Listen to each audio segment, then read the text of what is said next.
आप देख रहे हैं डार्क फाइल्स। डार्क फाइल्स में आज की कहानी हमारे साथ शेयर की है सुमित जी ने। तो चलिए बढ़ते हैं आज की इस कहानी की ओर। खटखट की आवाज से मेरी नींद खुली।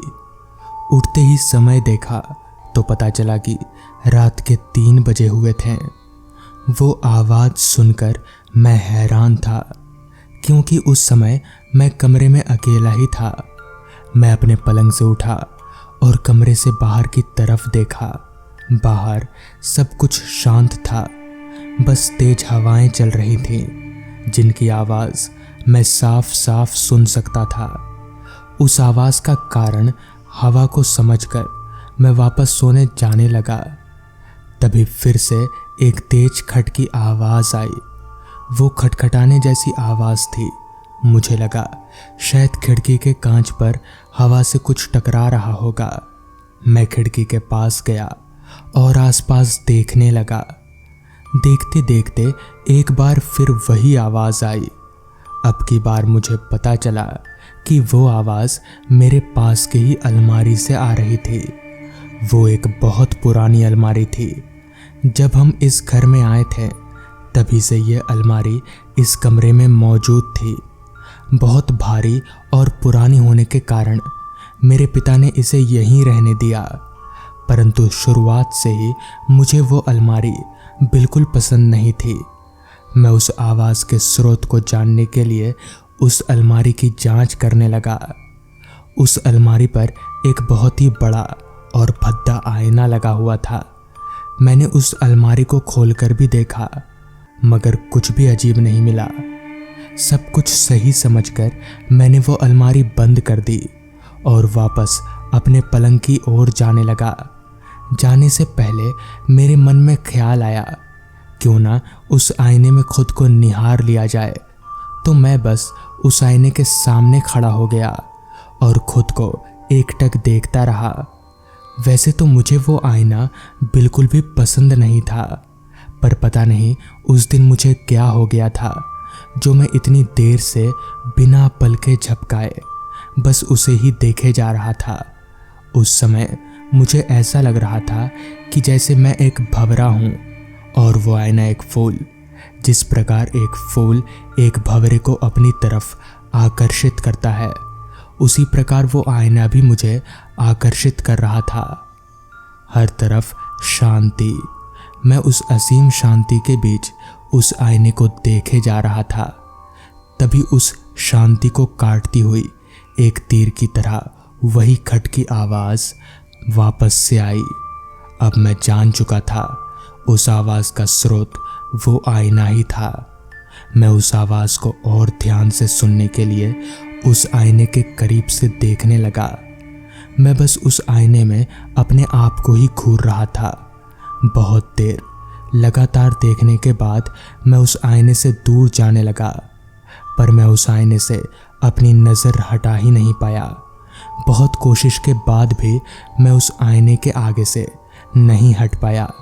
करीब 10 मिनट तक सब कुछ शांत रहा, मगर फिर कुछ ऐसा हुआ जिससे मैं सर से लेकर पैर तक डर के मारे सहम गया। उस आईने के अंदर मेरे प्रतिबिंब ने एक अजीब सी हल्की मुस्कान दी। फिर मेरे देखते ही देखते उसने अपना हाथ उठाया और उस आईने पर खटखटाकर वही आवाज़ निकाली।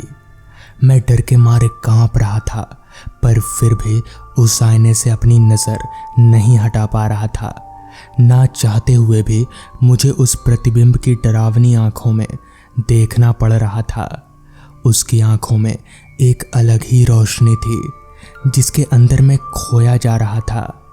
कुछ देर बाद मेरा प्रतिबिंब कुछ अजीब से शब्द बोलने लगा, जिन्हें सुनकर मैं पूरी तरह से उस सफ़ेद रोशनी में खो गया और शायद बेहोश हो गया। न जाने कितनी देर बाद, मगर जब मेरी आंख खुली तो मैं वहीं पर ज़मीन पर पड़ा हुआ था और सुबह हो चुकी थी। उस रात वो सब क्या था मैं नहीं जानता, मगर उसके बाद मैंने पापा को बोलकर वो अलमारी घर से हटवा दी। तो दोस्तों, ये थी आज की सुमित जी की भेजी गई कहानी।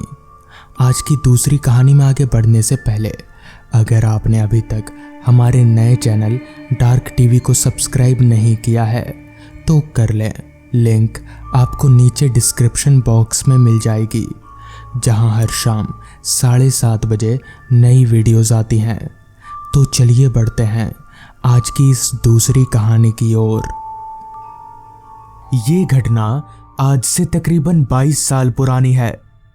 तब मेरे बड़े पापा ट्रक चलाने का काम किया करते थे। उनके साथ उनका एक खलासी देवा भी हमेशा हर सफर में उनका साथ देता था। एक बार की बात है, तब सर्दियों का मौसम चल रहा था। उन दोनों को ट्रक लेकर दूर किसी गांव में शादी का सामान पहुंचाने जाना था।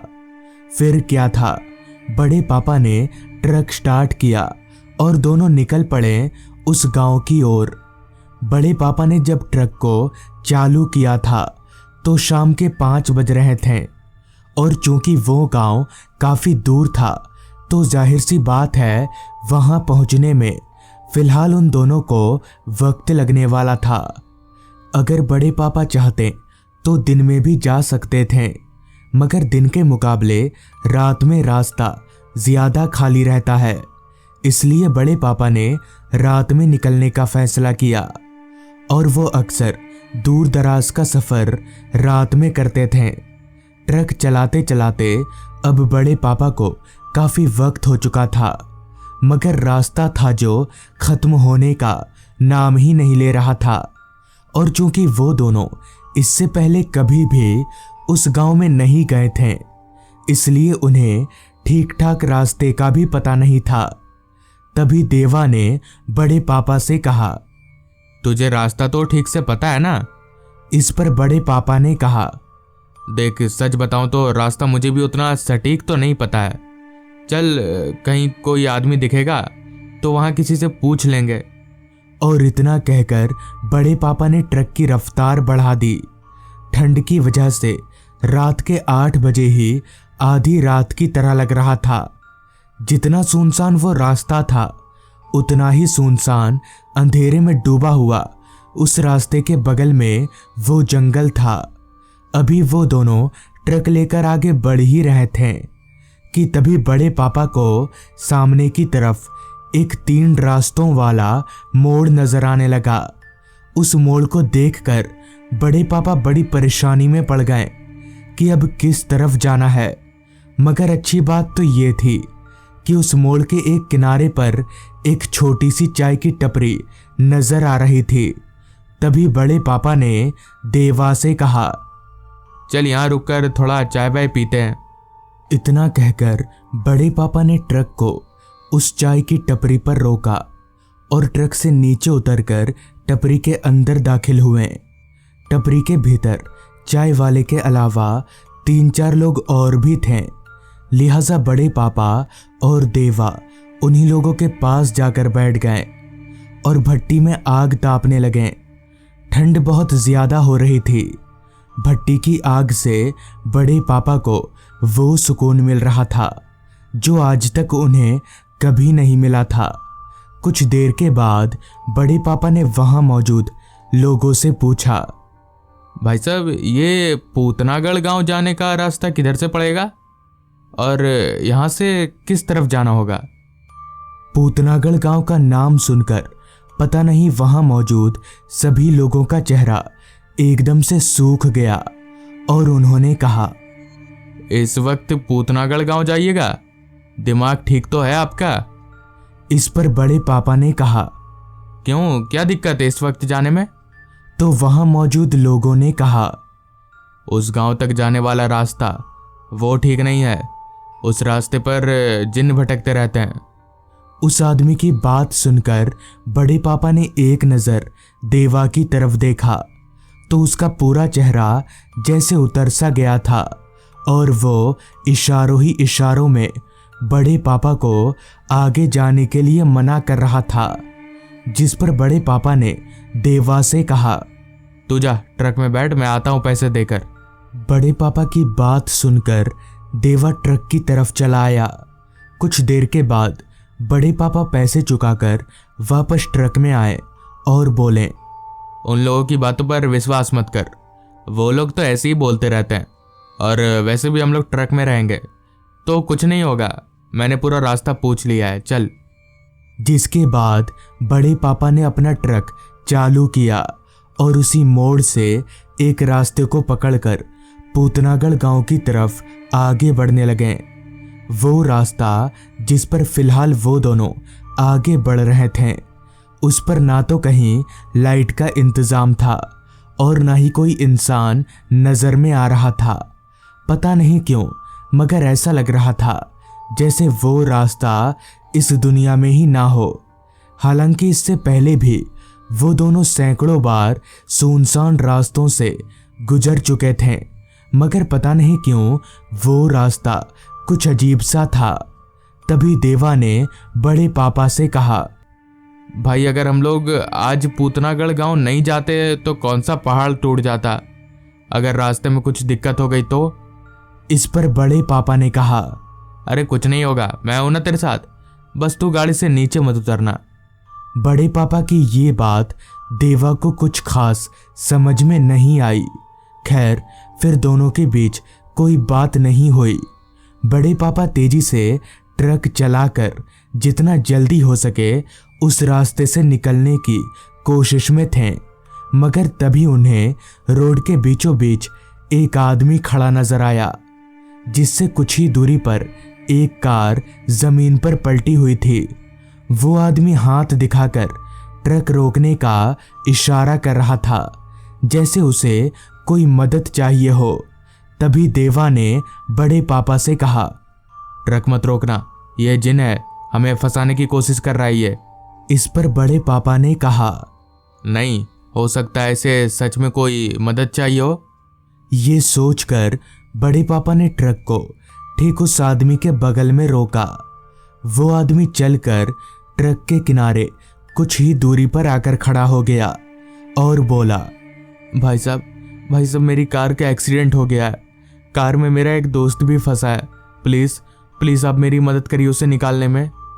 उस आदमी की बात सुनकर बड़े पापा ने एक नजर देवा की तरफ देखा और उसे इशारों ही इशारों में ट्रक से नहीं उतरने के लिए कहा और देवा को समझाकर खुद एक टॉर्च लेकर ट्रक से नीचे उतर गए। टॉर्च जलाते हुए बड़े पापा ने उस आदमी को आगे चलने के लिए कहा और खुद उसके पीछे पीछे चलने लगे। चलते चलते अभी बड़े पापा आगे जा ही रहे थे कि तभी पता नहीं अचानक से बड़े पापा को क्या हुआ, जो उन्होंने अपनी जेब से एक बड़ी सी लोहे की कील निकाली और उनके आगे चल रहे उस आदमी के सिर पर घोंप दिया। बड़े पापा को ऐसे करते ही उस आदमी ने एक नज़र उनकी ओर मुड़कर देखा और कुछ बड़बड़ाते हुए हवा में धुआं हो गया और उसके गायब होते ही जमीन पर पड़ी वो कार भी पता नहीं कहाँ गायब हो गई। फिर बड़े पापा ट्रक में आए और ट्रक लेकर आगे बढ़ने लगे। तभी ये सब देखकर डर से कांप रहे देवा ने कहा, ये सब क्या था, वो कहाँ गायब हो गया और तेरे पास स्किल कहाँ से आई। इस पर बड़े पापा ने कहा, रोक सब बताता हूँ धीरे धीरे। तुझे याद है हम लोग जब उस चाय की टपरी पर रुके थे, तब मैंने तुझे ट्रक में भेजा था। तभी मैंने उन लोगों से पूछ लिया था जिन के बारे में। उन्होंने ही बताया था कि जिन लोहे के सामानों के पास नहीं आता, और वहीं से मैंने 2-4 लोहे की कीलें उठा ली थी, अपने पास रख लिया था। उन लोगों ने ये भी बताया था कि जिन को पहचानने का एक ही तरीका है, उसके पैर नहीं होते। बड़े पापा की पूरी बात सुनकर देवा ने कहा, पर जब तुझे पता था कि वो जिन है तो तूने ट्रक रोका ही क्यों। इस पर बड़े पापा ने कहा, क्योंकि ट्रक रोकते वक्त मुझे पता नहीं था कि वो जिन है या नहीं। मुझे तो तब पता चला जब मैं टॉर्च जलाकर उसके पीछे चल रहा था, क्योंकि उसके पैर ही नहीं थे। अगर कोई आदमी होता तो हमारी बेवकूफ़ी के चलते उसकी जान चली जाती, इसलिए मैंने ट्रक रोका। बड़े पापा की सारी बात सुनकर देवा ने कहा, भाई सच कहूँ तो ये काम तू ही कर सकता है, हमारे बस की तो बात है ही नहीं ये सब करना। जिसके कुछ देर के बाद वो दोनों ट्रक लेकर पूतनागढ़ गांव पहुंच गए। पर कहते हैं कि आज भी उस रास्ते पर रात के वक्त कोई नहीं जाता।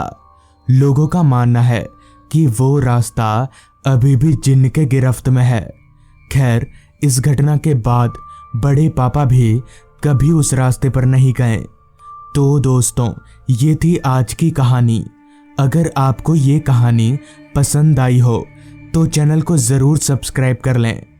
तो मैं आपका दोस्त आर्यन जल्द ही मिलूंगा आपसे ऐसी ही एक कहानी के साथ।